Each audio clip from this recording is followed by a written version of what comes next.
dito. Kailangan kong sumama hanapin ang anak ko. Kailangan kong makita si Jennifer. Hindi man sa'yo galing si Jennifer. Ikaw na ang kinilala niyang ama't ina.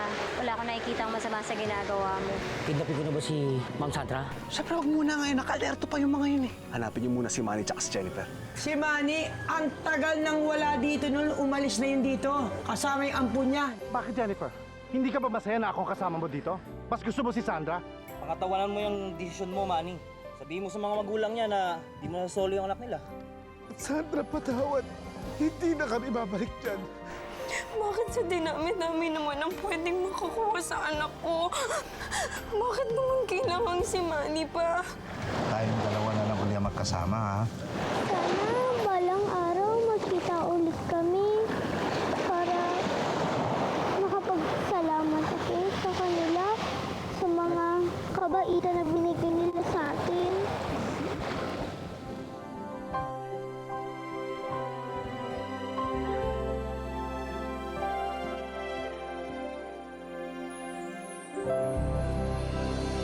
Ano ba namang klaseng tao yung si Manny? Paano niya magagawa sa atin to? Pinagtanggol ko siya dahil akala ko mabait siyang tao. Maria, may hangganan ng kabutihan ng isang tao. Ang hangganan para kay Manny ay si Jennifer. Nakakalungkot lang kasi eh. Kasi paano nangyaring lahat ng ganito?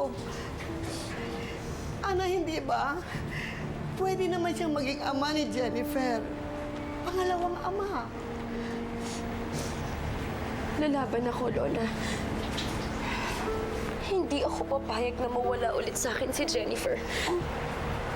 Kung hindi ko kayang daanin si Manny sa pakiusapan, kailangan kong kalimutan na magkaibigan kami.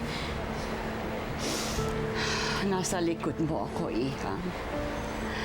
Gustong-gusto ko na rin magkasama ang aking apo. Pero kinakailangan na lumaban tayo at isampan natin sa korte. Sige, payag ako. Gagawin natin to. Gagawin natin.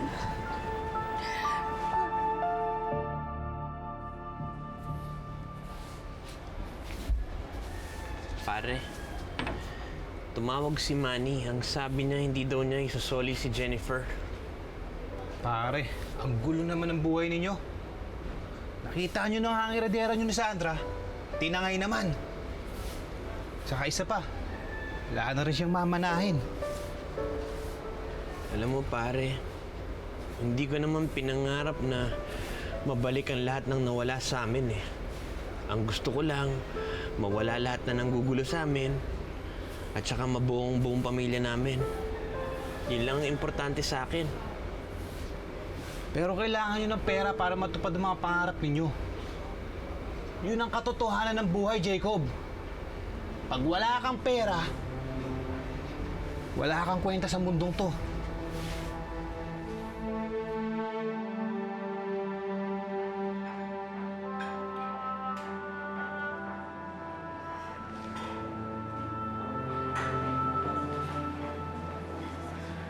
Stanley? Sandra, have a seat, have a seat. Order ka muna. Waiter! Can you take your order, please? Juice na lang. Stanley, maraming salamat sa pagpunta mo dito. Wala naman ako kasing ibang alam na mahihinga ng tulong kung hindi ikaw lang eh. Sandra, tinanggap ko na yung kaso mo kagabi pa. Wala na akong pakialam kay Desmond, Stanley. Lumalapit ako sa'yo ngayon kasi gusto kong hingi ng tulong mo para hanapin si Manny. Nilayo niya na sa akin si Jennifer. Alam ko sa mga panahong to, wala pa talaga akong maibabayan sa'yo, pero pinapangako ko, maghahanap talaga ako ng trabaho. Huwag mo nang isipin yan. Malakas ang kaso mo. Kailangan lang natin mapatunayan na ikaw ang tunay na ina ni Jennifer. Meron tayong DNA test or pwede natin kuning witness yung nagpanganak sa'yo. Alam ko kung nasan siya.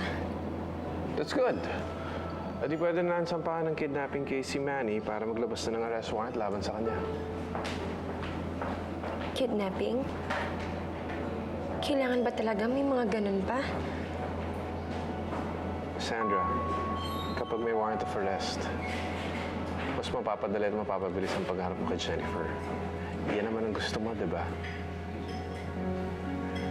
I'll take care of everything and I will make sure that you will get your daughter back.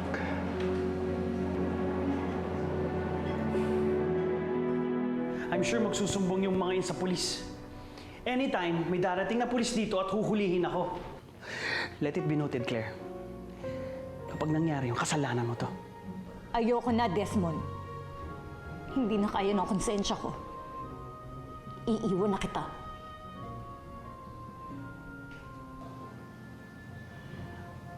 Hindi mo ako iiwan, Claire. Wala kang ibang pupuntahan. Bahala na. Pero ayoko na makasama ka lagi. Naaalala ko lagi si Kyla. At nakukonsensya ako. Dahil kasama ko ang taong dahilan ng pagkawala niya. Para ko na rin siyang pinatay, Desmond. Hindi mo kayang umalis, Claire. Ikaw pa? Iiwan mo to? Hindi ba ito ang pinangarap mo? Ito ang gusto mo? Binigay ko lang sa'yo. Pero hindi ko ginustong mawala si Kyla. Hindi ko yun hiningi sa'yo. Hindi sana kasama pa natin siya ngayon. Claire, nangyari na eh. Wala na akong magagawa doon. Just move on! Kung madali yun para sa'yo, pues sa akin hindi. If that's the case, then leave. Pero tandaan mo to, Claire. It's either you stay or leave with nothing.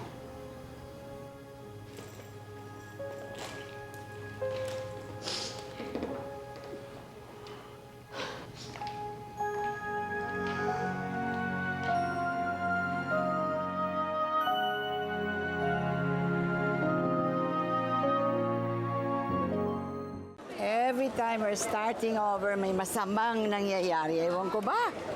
Well, sad to say, life goes on. Kahit ano pa mangyari, hindi tayo pwede huminto. Ay, nako. Talaga. Kailangan talaga natin dahil baka mamaya ay maubos na yung savings ni Ana.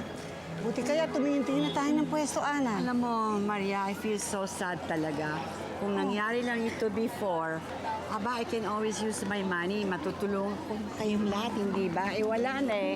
Ana, your strength is enough. Believe nga ako sa iyo eh. Kahit ano pa mga nangyayari, kayang-kaya mo. Eh, kailangan eh. I'm trying so hard to help, pero hanggang doon lang talaga ako eh. Wala naman ako may tutulong kung hindi ganito lang. Ay, sige, dito na natin yung mga pwesto doon. Baka may makita tayo. Let's go. Dito tayo. O, ayan, dyan sa bandang ibaba. Talagang aalis ka? Hanggat hindi ka nagbabago, hindi tayo matatahimik, Desmond. Eh, ikaw nga ang dahilan kung bakit ako nagkaganito eh. Tapos sasabihin mo, magbago ko? Alam ko! Kaya nga tinatama ako lahat eh. Kung mawawala ako, baka sakaling bumalik ang dating Desmond na nakilala ko.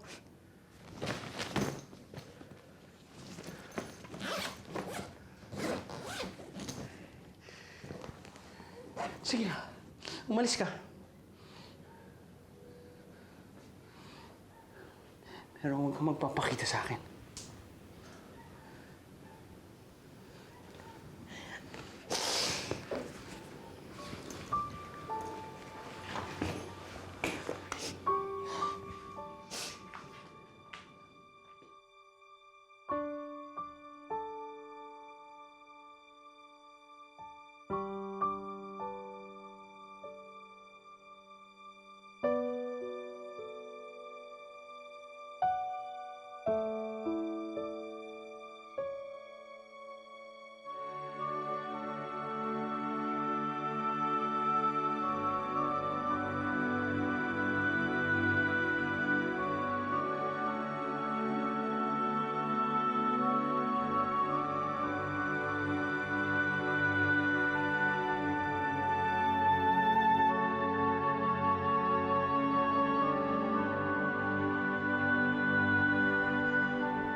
Kyla, di ba gusto mo magbago na ako?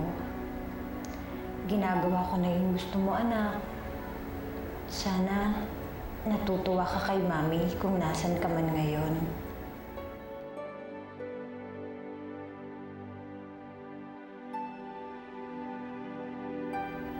Sana sa pag-iwan ko doon sa daddy mo, ma-realize na niya na mas importante ang pamilya kaysa sa lahat ng to.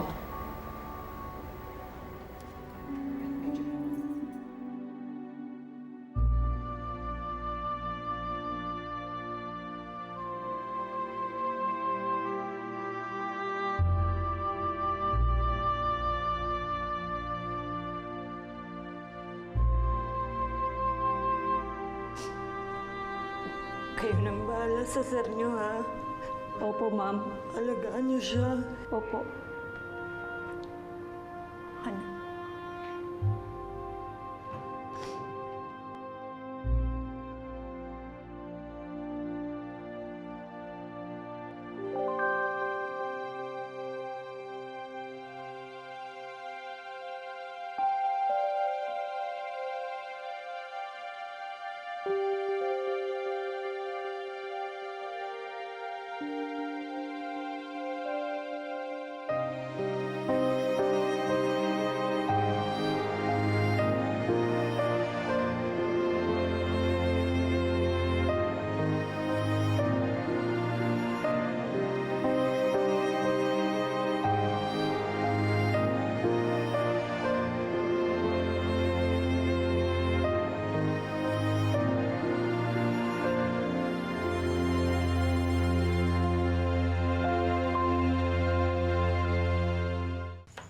Oh, Jennifer, kumain ka ng kumain, ha?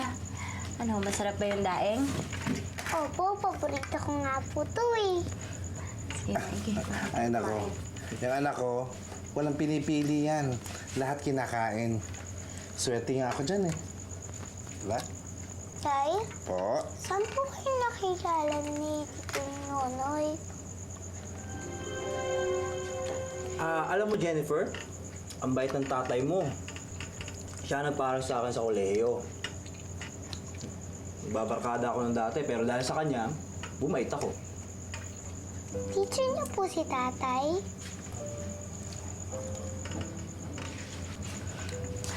Alam mo, Jennifer, nabuntis ako dati, tapos nakunan. Tinulungan kami ng tatay mo hanggang sa pampa-hospital ko. Kaya nga ang laki-laki ng utang na loob namin dyan kay Manny. Ang bait po talaga tong tatay ko. Kaya paglaki ko po, gusto ko maging katulad niya.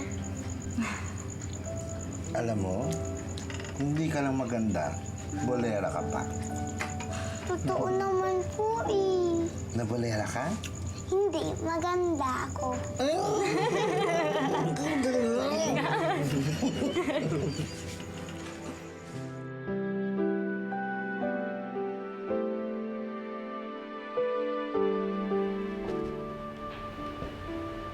Lola, sana hinintayin niyo na kami ni Dindo na sa ganun may tagabuhat kayo. Naku, kanina nga muntik na yung himatayin sa Divisoria, no? Sabi ko kami na lang. Matigas ang ulo ng lola mo. Lola Ana, sa susunod mag-iingat naman kayo. Please. Wala ito, iho. Siguro nainitan lang ako kanina. Well, anyway, ikaw naman, Jacob. Kumusta yung lakad nyo? Nagpunta kami doon. Pero wala si Manny. Ang naabutan namin yung tiyahin niya. Nagalit pa nga sa amin eh.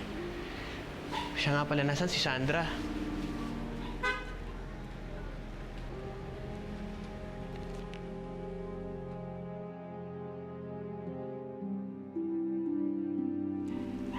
Yang si Stanley mag-abogado para kay Sandra. Alam niyo ba na malaking tulong yan para sa atin? Oh. Paano? Buti yata sumbay na ako kay Stanley pag-uwi. Huh? Sige, Enrique. I'll just see you tomorrow. Okay. Okay na naman ang pakiramdam mo, di ba? Thank you. Bye-bye. Good night. Maria, tuloy na ako, ha? Good night, Enrique. Night. Ano ba yung mga yan? Tingnan Ito, ko nga. pakicheck mo nga yan kung tama na yan. O dadagdagan pa natin. Ayan, mga bills. Wala kang pera. Wala kang kwenta sa mundong to.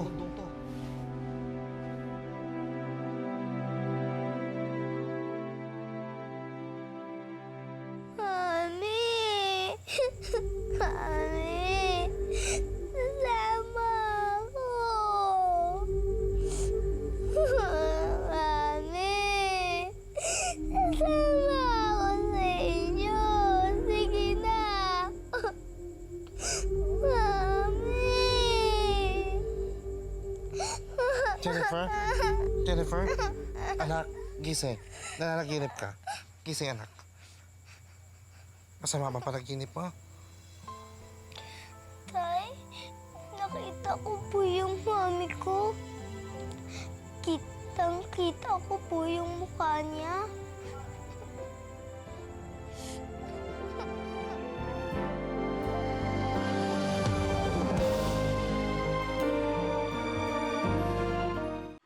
Sabi ko sa'yo, huwag kang umiyak ng isa! Kaya tuloy ba sana yung sa'yo? What the hell are you doing to my son, ha? Lumayas ka! Hindi kita pinabayaan para sa anak ko! Are you okay? Stan, what's going on here? Yung katulong mo. Nahuli ko siya sinasaktan si Allen. Kaya pinipiliin ako, huwag niya sasaktan ang anak ko. Don't be harsh on her. Stan naman, no? I have a girls' days out tomorrow. At sino may iwan kay Allen? I cannot be alone with him. Hindi ko siya kaya. Naman eh.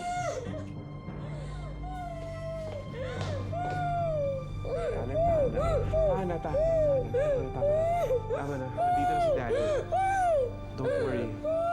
Oras na minamanakit sa'yo. Sabihin mo lang kay Daddy. Okay?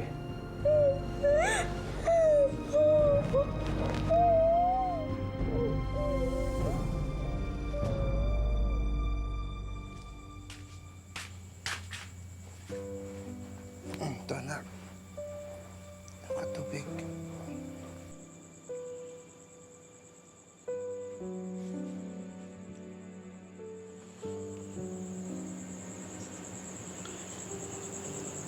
Nakita mo ba yung mukha na napanaginipan mo? Anong itsura niya? Nakilala mo ba?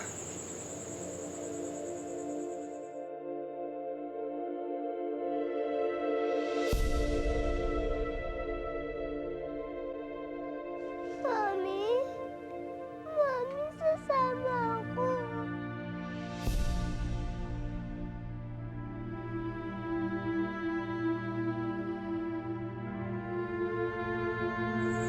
Nakita mo ba yung mukha na napanaginipan mo?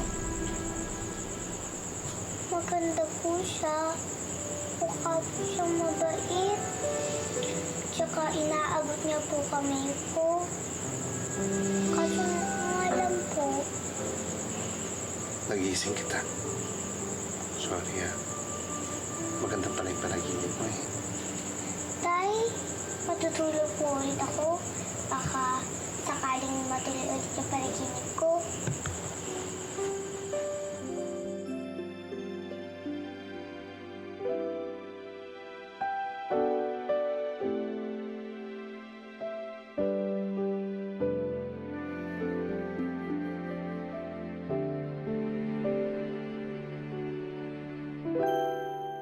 Pagbili ko ng balot, ang sabi ko magkano ang basag. Oh, ang sagot sa akin wala raw basag. Magkano ang basag? 12. Ang basag, 6. Eh wala raw siyang basag. Sabi ko, te, pagbasag mo naman ako. Dahil dyan, sat mo muna, sat mo. Ako wala sa mo. Saan punutan ko eh?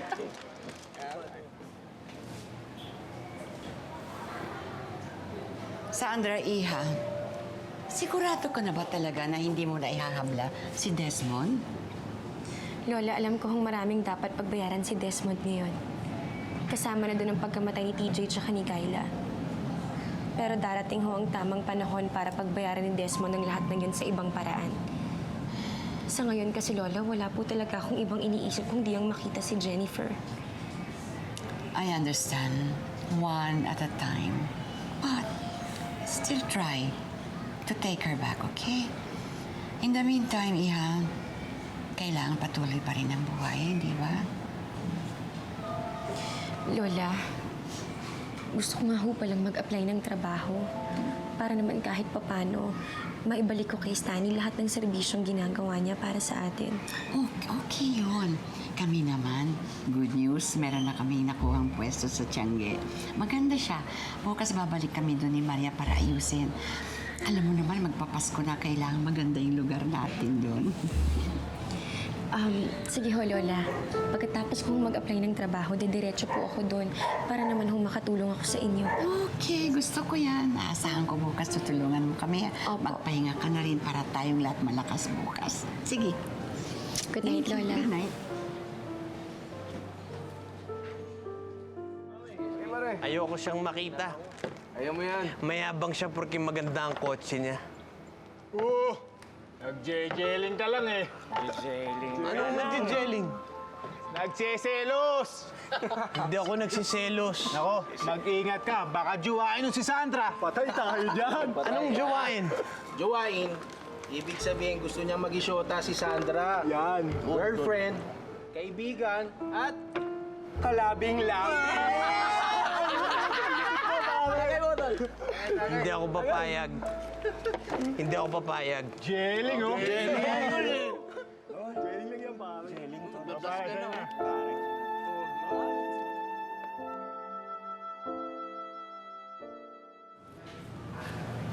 Ano, attend ka na ng Bible study bukas? Subukan ko, sir. Sino po ba yung bisita ko? Yun, yung bisita mo. Tignan mo lang kung sino.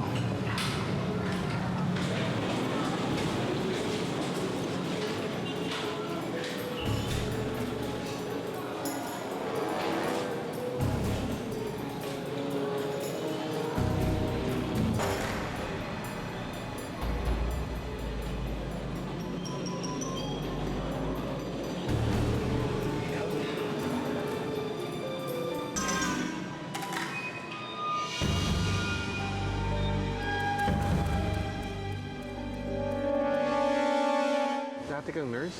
Oo. Yung anak ko, si Allen. What are you doing associating with people like this? Boss, wala pa hong lead yung contact natin sa loob eh. O ganito, punta kayo dun sa San Mateo. Nandun yung tiyahin nun. Kung ayaw magsalita, putulin nyo ng dila. Bakit ba? Asa si Manny? Nasaan man ang naroroon ng nanay mo ngayon, nasisiguro ko na mahal ka niya. At alam ko na pag nagkita kayo, yayakapin ka niya ng mahigpit na mahigpit. At hindi na niya hahayaan mawala ka pang muli. Malapit na maglabas ng arrest warrant si Judge Bartolome. You will soon be reunited with Jennifer. Nay,